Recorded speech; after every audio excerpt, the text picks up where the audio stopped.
Mr. Poilievre, what economic and diplomatic experience do you have to go up against Donald Trump? Oh, quite a lot, actually. So I was the Minister of Jobs and Housing in the Harper government, during which time housing cost half as much as it does today.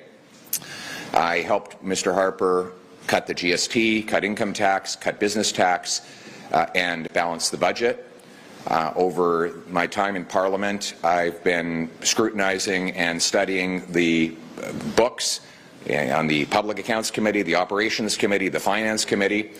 And if you want any proof that my economic ideas are the best, the Liberals are all trying to pretend that they're copying them right before the election. All the big economic questions of the last 5 years, Mark Carney has been wrong and exactly wrong, and I have been right.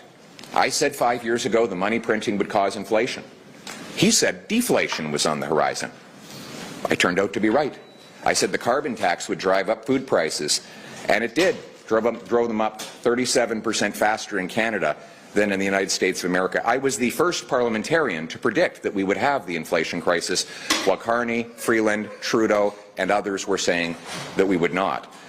I was the first one to be, along with my Conservative colleagues, fighting for pipelines. Pipelines now everyone claims that they support after opposing them for the last 10 years. So if Mr. Carney is so smart on economics, how is it that he was so wrong for so long on all of the economic issues?